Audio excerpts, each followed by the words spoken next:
టాలీవుడ్ నుంచి ఇప్పుడు మూవీస్ వస్తున్నాయి కదా! ఏ మూవీ కోసం వెయిట్ చేస్తున్నారు? కల్కి. 'కల్కి'. వై 'కల్కి'?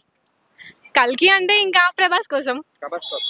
మనం చూసుకుంటే 'కల్కి' నుంచి రీసెంట్‌గా గ్లిమ్స్ అయితే రిలీజ్ అయినాయి 'బుజ్జి'. ఎలా అనిపించింది?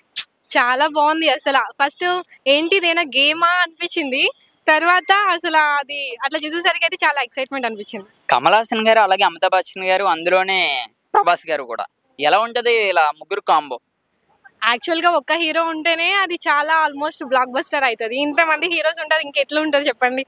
బ్రహ్మానందం గారు కూడా అందులో ఒక మంచి కామెడీ రోల్ అని బయట టాక్ నడుస్తుంది. ఎలా ఉంటది మీరు ఒక ఆడియన్స్‌గా? ఆల్వేస్ బ్రహ్మికి అయితే మోస్ట్ ఆఫ్ ఫ్యాన్స్ ఉన్నారు. ఇంకా ఆయన కామెడీ కోసమే చాలా మంది మూవీకి కూడా వెళ్తారు. అందులో నేను కూడా. ప్రభాస్ గారికి, బ్రహ్మానందం గారికి చాలా గ్యాప్ వచ్చింది.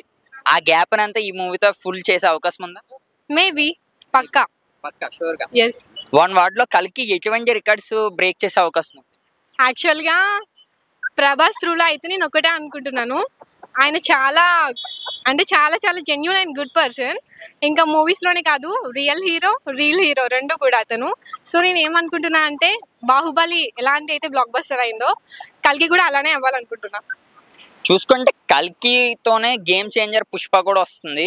ఈ 'పుష్ప' మూవీకి 'కల్కి'కి చూసుకుంటే ఏది ఎక్కువ కలెక్ట్ చేసే అవకాశం? నాకైతే 'కల్కి' అవ్వాలని ఉంది. 'కల్కి' యాజ్ ఎ ఫ్యాన్‌గా. 'పుష్ప' కూడా అయితది. అంత ఎక్స్‌పెక్టేషన్స్ నాకు లేవు కానీ నాకు ఇష్టమే 2.